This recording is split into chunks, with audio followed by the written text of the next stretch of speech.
Hello, and welcome to The Mind of a Therapist, a podcast where I interview psychotherapists and helping professionals and what they're passionate about in order to provide you with messages of encouragement and hope. I'm your host, Andrew Earle. The Mind of a Therapist is sponsored by Psychological Counseling Services, healing hearts and transforming lives. Look into our intensive at pcsearle.com. In today's episode, I interview Michelle Glass. Michelle is a Level 3 Certified IFS Practitioner, alternative counselor, and SoulCollage Facilitator in Eugene, Oregon. She is the author of the well-received book, Daily Parts Meditation Practice, a Journey of Embodied Integration for clients and therapists, and provides DPMP workshops at the Annual IFS Conference and around the world, as well as offers support for those wanting to work with the tools of the DPMP process. Before I play the interview here, I want to mention that if you're not familiar with the internal family systems model, I'd encourage you to listen to some of the previous episodes I've recorded with IFS practitioners or other episodes with Dick Schwartz, the founder of IFS, to get a sense of the language of this model, because Michelle and I use a lot of language specific to IFS that you might not be familiar with.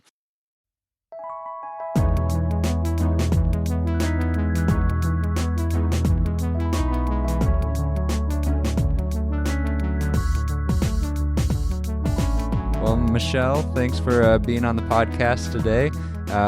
To get going, the first question I generally ask guests is, how do you view change? What does it take for us to have personal change, relational change, systems change?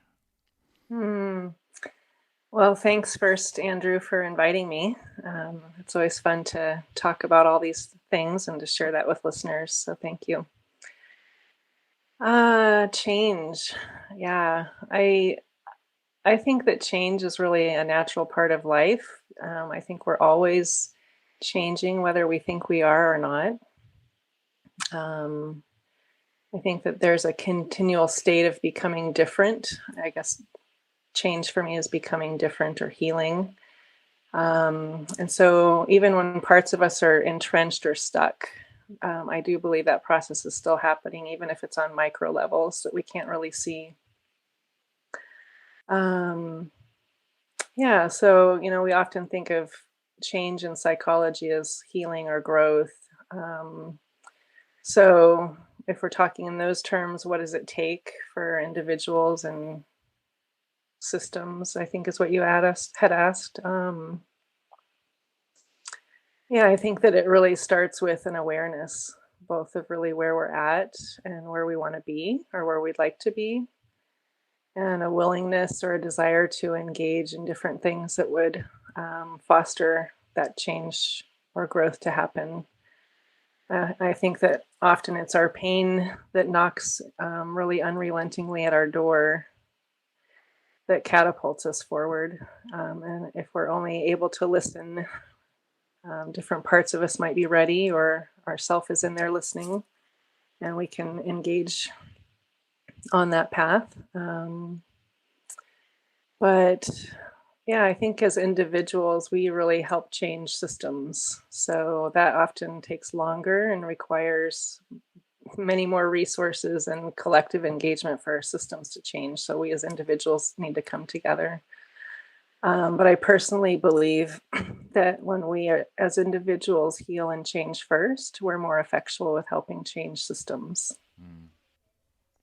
And if we try to change systems from our own burdened states or our own burdened parts, then we really lack the true resources to be able to meet those systems. And then that ends up typically being met with greater resistance on their end, or their protective stances, if you will. So I really think that transforming our burdens and engaging from a place of self-leadership has the greatest potential for changing systems. But I believe that it all starts at the beginning with us as individuals first. Yeah, well, I 100% agree with that, and really drawn to that idea. And when I look back at the people in my life, mentors, family members who have really made a big impact on me, friends, they, in the IFS language of the capital S self, they bring that energy into relationships. So I love what you're saying there about it starts with us being in that grounded place and not having a protective part that's wanting to like force change or doing all these strategies to get the other person to change. But it kind of reminds me of the Carl Rogers approach too, of like when I can just accept somebody or accept myself, then I can actually change. It's kind of paradoxical in that way. Right, exactly. Yeah, I think that change can happen from those burdened parts or systems too. It just becomes a lot more messy and hard and challenging, and probably more long and drawn out. But yeah, from that self leadership, or that I would say a collection of both the self energy, and then unburdened parts. Like our unburdened parts can really be great instruments well, in change on the global level within systems, but also, parts can help our other parts. They just can't heal them. So we have that inner resource for our systems as well. Yeah. That might be a little nuanced for some listeners at this point, but we can talk about that too. So on that note of talking about the importance of self-development, especially for a practitioner, I'm curious if you'd share a bit about your experience coming to IFS and, maybe your journey in a nutshell of what led you to become a counselor. Sure. What led me to become a counselor, I think, stems from my childhood. When I was very little, I wanted to become a marriage and family therapist to my parts, what I now know as parts. But back then I had this agenda of preventing divorce because I was a child of divorce and it was very painful. But I didn't end up going down that track. Instead, I ended up having a family and being a stay-at-home mother for a long time. And during that phase of raising my children, my trauma emerged. And so I first came to IFS as a client. So I sought out a therapist who was a Hakomi therapist at first. We did 3 years of Hakomi therapy, excuse me, and I didn't know anything really about what to expect from therapy. So I thought, well, this is going okay. But one day she did IFS.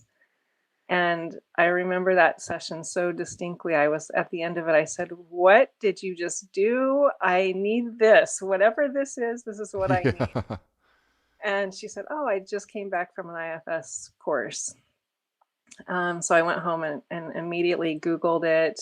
Within a couple of months, I was down at Esalen with Dick at his yearly retreat that he gives there. And so really took a turn with my healing. And it rapidly, I would say my healing took on a rapid pace of healing. I think the 3 years of Hakomi really kind of greased the wheels, but with my system getting, protectors giving permission to work with the exiles in a safe way, ended up unburdening a lot. So then a little while later, I ended up taking the level 1 training and then level 2 and 3. But each year I would go back for Dick's Esalen retreats. So I think that's a nutshell. That's a very cursory view of all of that. Yeah, well, that's great, and thanks for sharing. And if you look back, were there specific moments that you'd be open to sharing that were pivotal shifts for you in that healing process? Well, I've been attempting to write my healing memoir for many years, and I'm still in that phase of trying to write it. So this is a good question because I'm trying to capture those pivotal moments. And honestly, if I'm going to listen to my system of parts, they will say we're all each important, and each moment of this was pivotal. Yeah. So not only was that first session where there was really a place of me stepping into some more of myself than I ever had before. My therapist had talked about, you're not these beliefs and burdens and places, right? She didn't use those words, but she would kind of give me this idea that that's not all of who you are.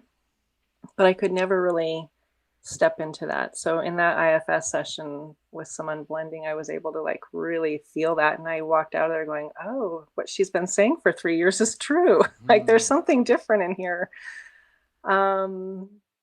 So there's that. And then I would say really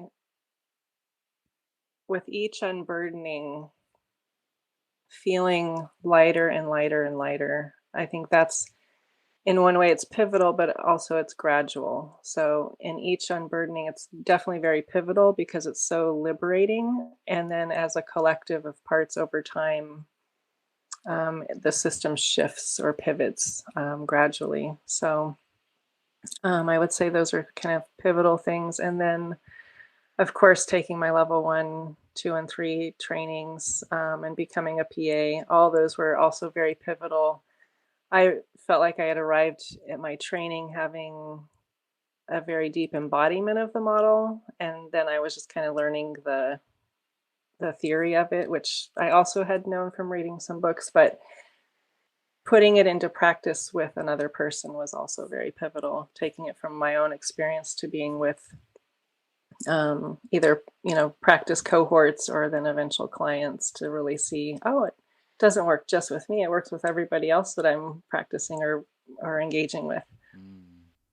Oh, wow. And I love all the parts of you had that response to the question of there's so many moments, right? And I think that that's such a important message for me and all of us. It's a process. There's a journey being with these parts, and there's many shifts that are important with these parts, right? And all of our, I love Dick's title of his recent book, No Bad Parts, right? None of our parts are bad. They're all valuable. And you were talking about really experiencing that self and a lightness as you were unburdening. Would you share more about what that experience for you of self was? Yeah, I guess my parts would probably describe it more as what it wasn't. I came to therapy with a lot of complex trauma. So I think as we're talking about these pivotal shifts, I can capture it in this way from a complex trauma perspective. I think it might feel a lot different from somebody with, a very attuned family and upgrowing, and then having a single incident trauma that might feel very different. So within complex trauma, it did feel kind of that way.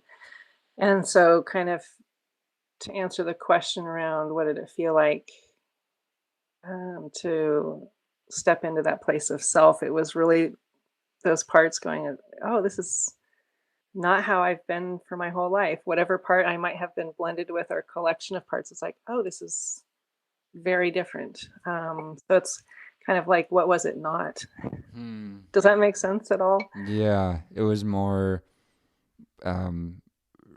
instead of what it was more of an absence of what your parts had been burdened with.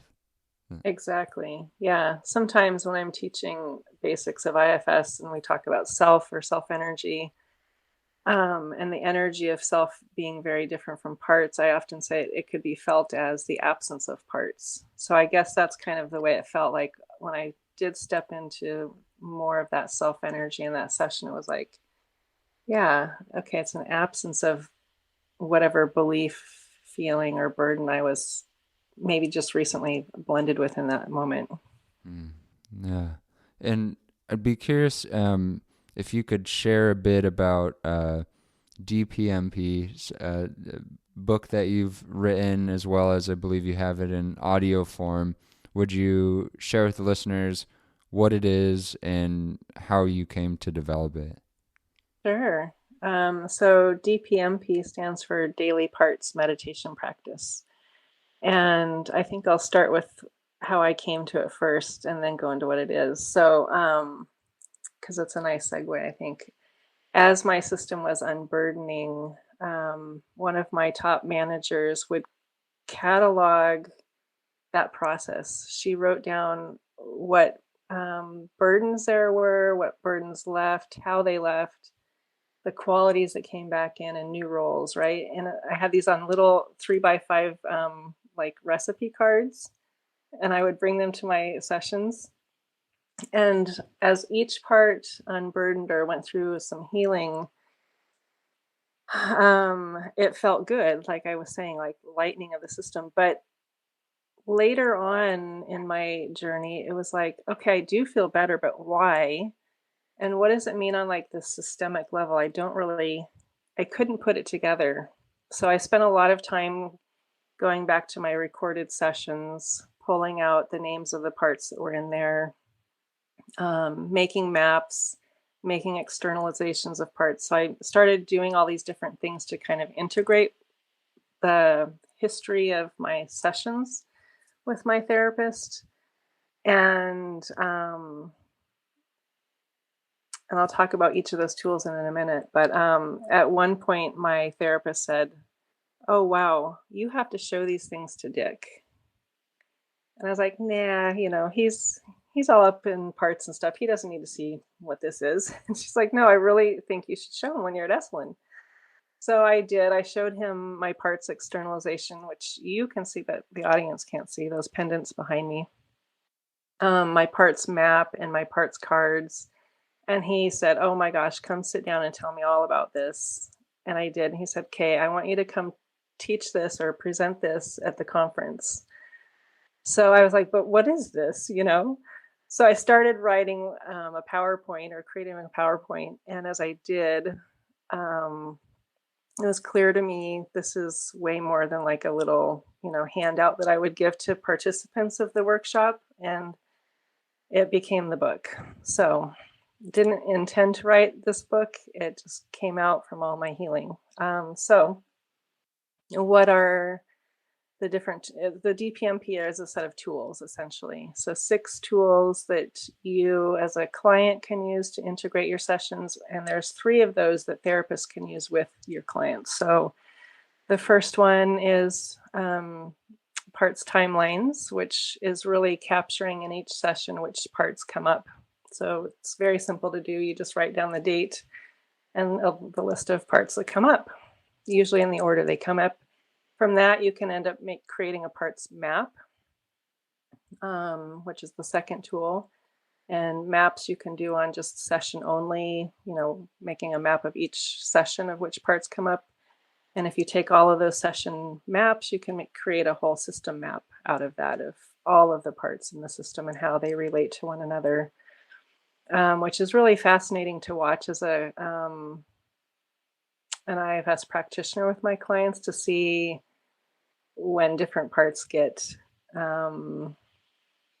linked up together, so to speak, on the map, because they finally see each other, or will acknowledge knowing another part.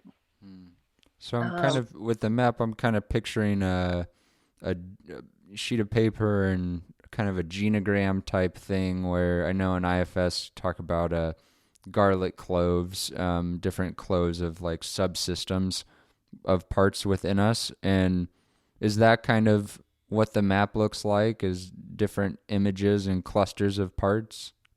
Everyone maps differently. And when I was beginning this process in my this manager parts fury to try to understand what what all this meant for me, I went through several iterations of maps. One of them was the traditional IFS mandala, and I would put my parts in those, and nothing felt big enough or complete enough to capture it. So I ended up creating this bullseye map. So it's essentially, if you can imagine, since this is an audio recording, on a piece of paper, a fairly large circle in the center of the paper with another larger one encircling that one.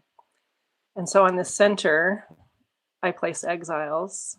In that ring goes managers, and then the outer edges go firefighters.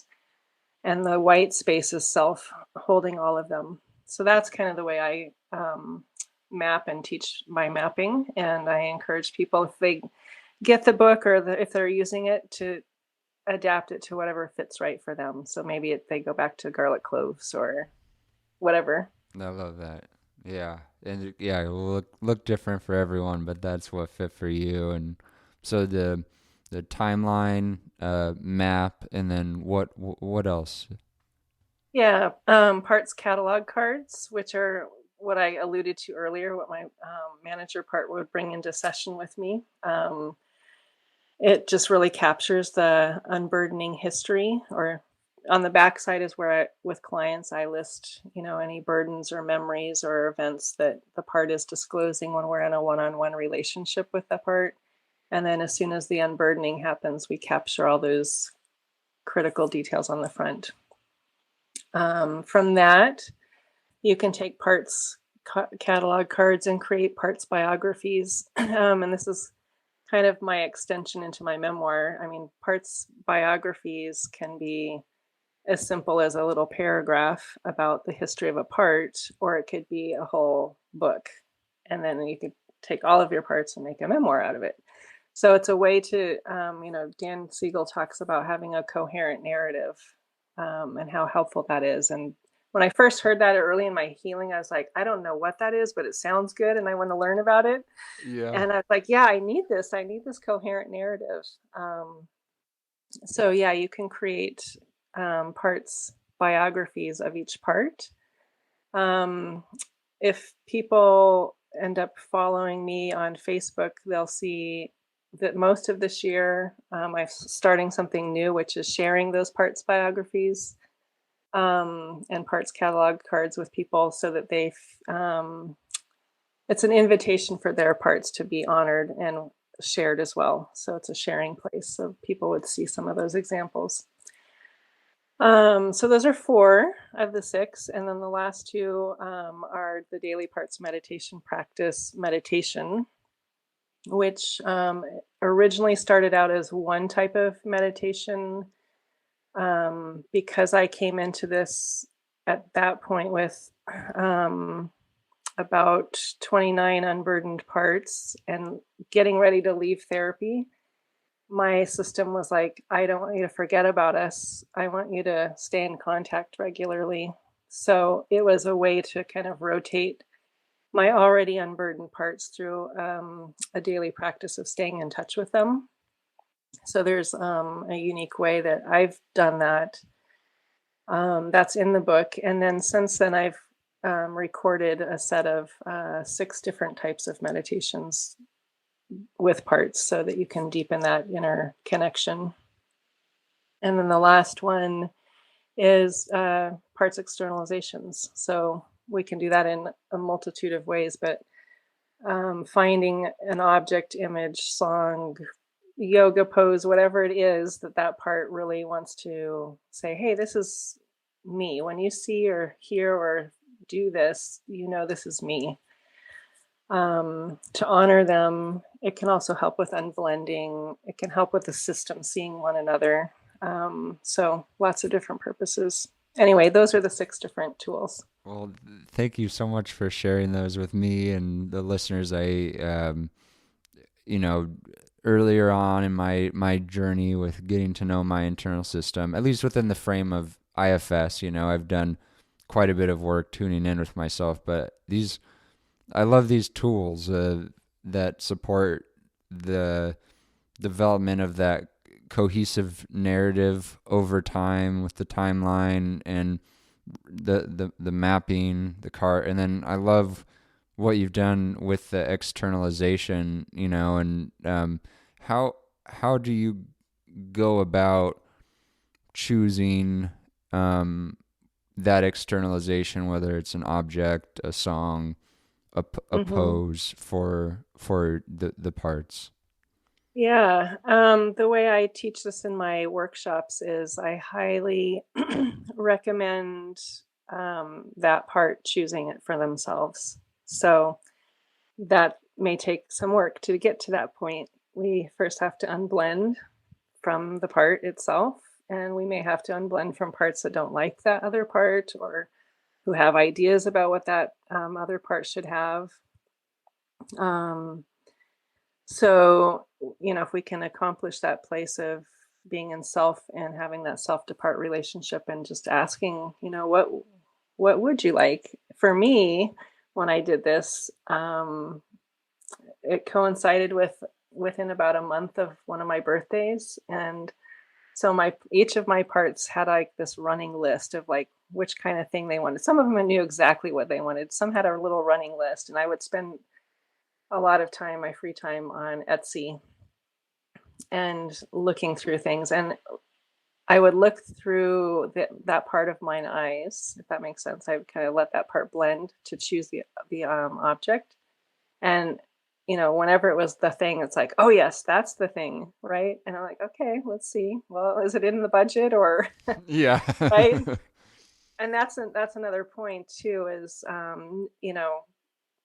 I say that choose something that's not super expensive, especially if they haven't gone through their unburdening process yet, because that may change. They may choose something altogether different for like I don't know if it's ever a final product, but this kind of one piece that they'll hang on to or you'll have for them. And yeah, this concept of regularly being in touch with our internal system, I think, is so powerful. And then having a tangible object that part has actually gotten excited about having that represents. Did you find it often represents that part's characteristics, what that part is like? Yeah, they're all different. So some of them are like maybe a visual representation of a very critical piece of their unburdening, or some of them can be their overall energy or role, and some of them can be kind of what do I say? I'm trying to think of one. I'm trying to look through my screen at them Oh behind me. yeah. But they're all very different. So, and that's I guess where it really becomes important to really listen into what that part wants.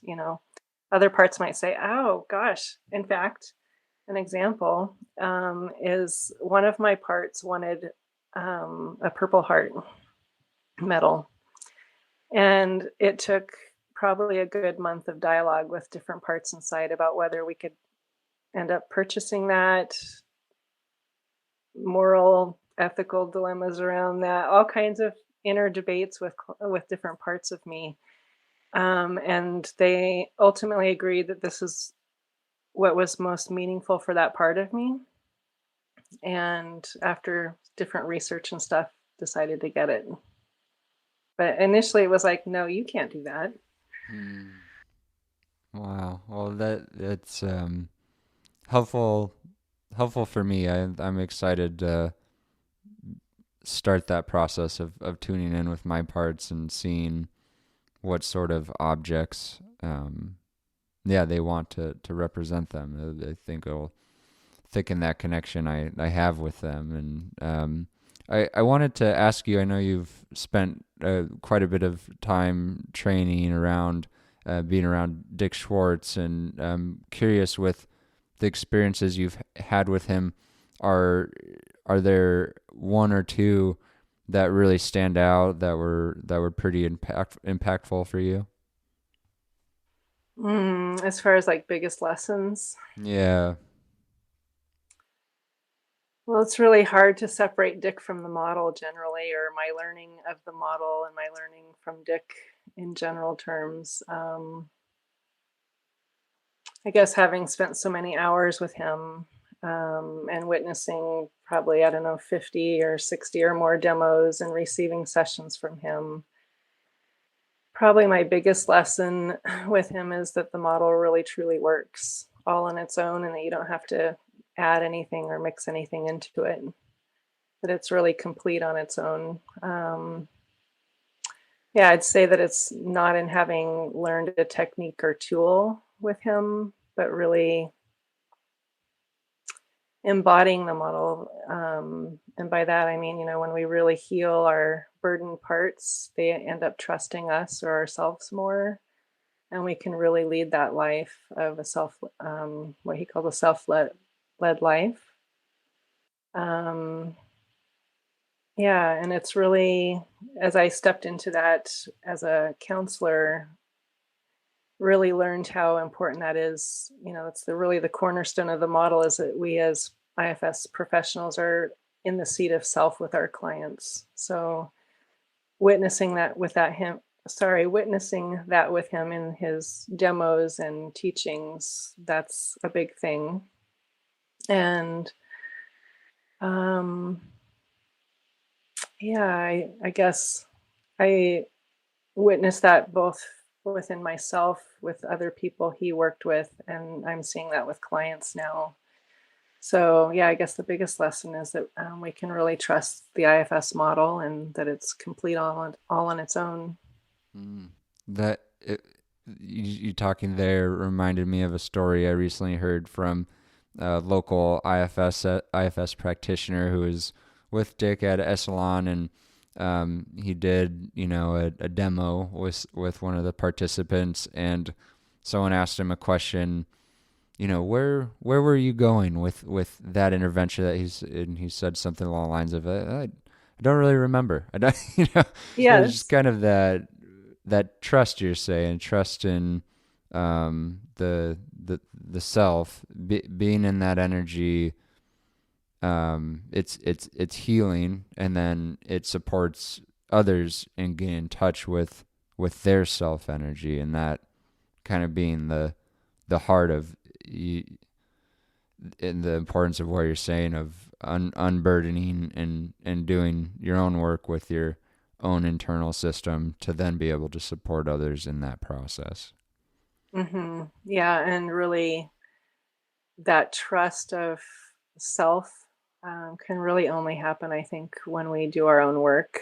And through that experiential nature of receiving IFS sessions, our parts do begin to really trust this, what we call self energy. And of course, our self trusts it because it's just part of who we are. But when those parts give space, and you're just in the flow, it's that kind of that flow state, and you can trust the unfolding of the session. I often talk with my clients about how I really deeply trust the unfolding of their systems. They their system organized in their own unique way, and they have their own unique way of unfolding. So it's that trust of, if we're just able to be present in ourself with our client, or ourselves doing our own work, we can trust that. That's, I guess, over all these years with Dick and my own experiences, that's the biggest lesson. Yeah.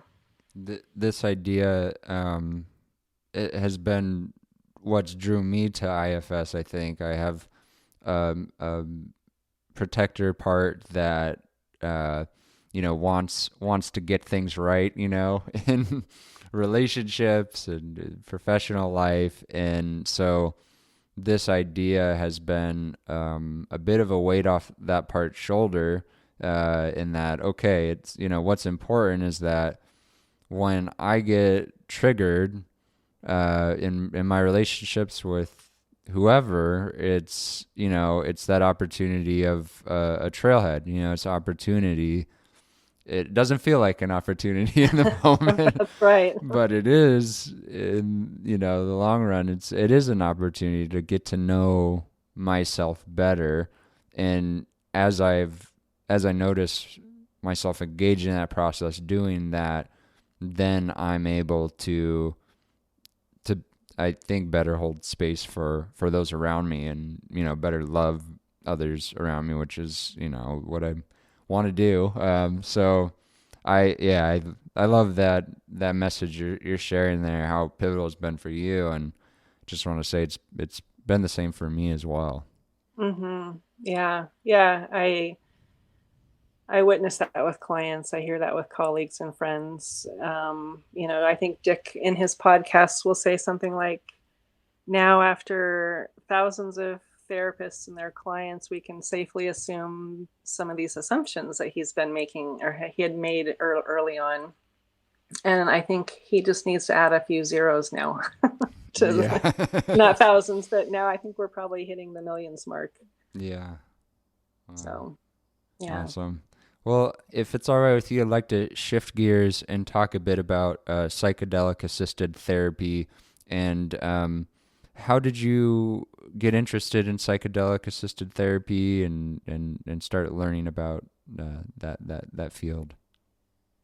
Yeah, that began for me about 10 or 12 years ago when I had my own first psychedelic journey.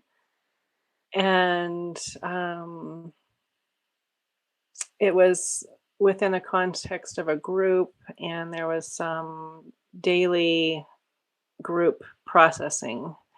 And I thought, well, this is good, but I think there could probably be something more to it, but I didn't know what the more to it was at that point. And then over the years, learning about the MAPS, MDMA trials and protocol and stuff, I was very interested in potentially getting trained to bring how would I say this, the potential benefit of psychedelics with IFS together, because that's my modality. So I was very curious, like, how could I do that, and how would it work? So I was on the MAPS list for their trainings for a very long time and just never got called up. And I think it was at the end of 2021 that I found Naropa University was having their pilot program in the psychedelic assisted certificate therapy, or a certificate in that. And so I jumped into that program, and really, I guess I feel there's a lot of hope in this new wave of healing. And I know that there's a lot of risk, and I have parts that don't like some of the ways in which it's being telegraphed now as like this magic cure-all, this bullet that's gonna, the one pill that's gonna do the thing. And it's definitely not the one pill that's gonna fix you or create that change or that healing. It's definitely a process still. So I think that's probably the starting place to your question. Yeah, that's very helpful. I think models of healing, modalities of healing in our society often get painted as this, this will fix everything, right? It'll just be this instant fix. And I love that you said that, because it's, as we're talking about it, the healing journey, it's a journey, it's a process. And so with preparing for a psychedelic experience, what suggestions do you have if someone was interested in doing that? Mm-hmm. Well, I'm a big fan of the MAPS protocol to begin with, of several sessions of preparation before the journey and then several integration sessions after. because IFS is my lens, with preparation, I like to really get to know who's involved with the decision around having a psychedelic experience, who's advocating for it or maybe pushing for it, and why, what parts are afraid and why, and just kind of begin to see what polarizations are inside, and really listening to the system about what they're hoping for, what they're afraid of, really addressing all of those up front. Bob Grant is a good friend and colleague of mine who has another good podcast on this. And I like how he, in that, says, we want to get permission from the system. It doesn't all have to be a hell yeah, we're all in, but it's at least we're going to give it a try. And if we don't get it from everyone inside that at least we're going to give it a try, then let's pause and let's address those fears and concerns up front. Well, that's really helpful. And then you talked about integration afterwards. What does that process look like? Yeah, well, it all depends on what happens in the journey first, Sure. but it could be anything like continuing on with what we might think of in IFS terms as unburdening, or even maybe continuing with witnessing whatever didn't quote happen in the journey in the IFS protocol. We can then take through in the integration sessions, and part of that is checking back with the whole protective system. How are they with this new change, or what happened, or what you learned? Is there something that's difficult to integrate or assimilate or take into your daily life? What is hard and why? And being with those parts around the content that happened in the journey. And that may take a few sessions as well. Well, both of those speak to what you said initially of, it's people have very, from what I've heard, profound healing moments with psychedelic assisted medicines, but it's not this one size fits all, panacea. It's the helpful to do preparation. What are any part of you's reservations, fears, worries about it? Can you get permission? Making sure you get permission before you enter in, and then following up, depending on what happens with that your internal system. So key. So yeah, thanks for sharing those pieces. I wish we could talk more, but we're getting about to the end of the hour. I want to ask if people want to get in contact with you, or do you have any resources that you want to share with the guest? Yeah. So you could find me on my website at thelistenerllc.com. And I have two Facebook groups. One is the Daily Parts, well, I think it's IFS Daily Parts Meditation Practice public group. And then if you have the book and you're using it, there's a private group. You could utilize both of those. The other big thing I did not say when we were talking about the tools of the DPMP is that most of those are now incorporated within the Center app. So there's an app called Center. It's Sentur. It's an IFS inspired app. And many of those tools are now within that as well. So if you happen to have unburdened parts and you toggle them to unburdened, they will walk you through the daily post-unburdening maintenance check-in meditation that we usually do for about a month after a part unburdens, and then you can click them into the bigger DPMP. So there's that. And on that note, at the last Tuesday of the month, every month I will be hosting a group. What are we calling it? It's just newly in the making. Individual collective unburdenings. So I will walk through a meditation where we can do some unburdenings together. And then if you have the app, you can click your parts into there and stay connected. So there's that. And if there's anything else that comes to me, I will send it to you. You could put it in the show notes, but those are the immediate things start coming to me. Perfect. I'll get all those in the. You got a lot going on. I do. I'll put all those in the show notes for the listeners. And then the question I generally finish with is what's a message of hope you'd like to leave the listeners with?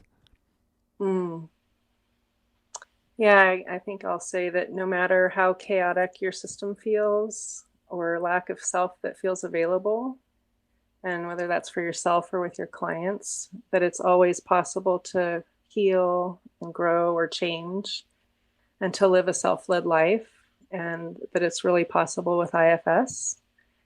It's truly possible to transform and heal our traumas and have permanent healing changes with IFS.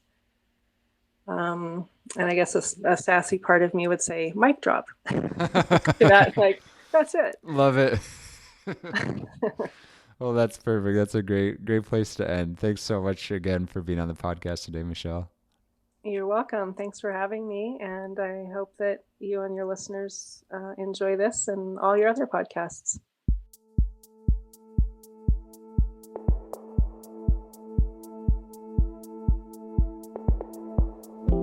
Please press the subscribe button, as well as rating and reviewing our podcast. This helps others connect with what you've been hearing. If you have any questions, please contact us at themindofatherapist@gmail.com. These questions will be kept anonymous. I want to thank Eric Price for the wonderful music you hear in this podcast. Additionally, this podcast was created to provide accurate and authoritative information on the subject matter. Although we are interviewing licensed therapists, they are not your therapists. This podcast is not intended to serve as direct medical advice and should not be used as a substitute for direct professional help. It is given with understanding that neither the host, publisher, guests, or PCS are rendering legal, clinical, or other professional information. If you need a professional, we encourage you to find one. Visit Psychology today to connect with a licensed clinician near you.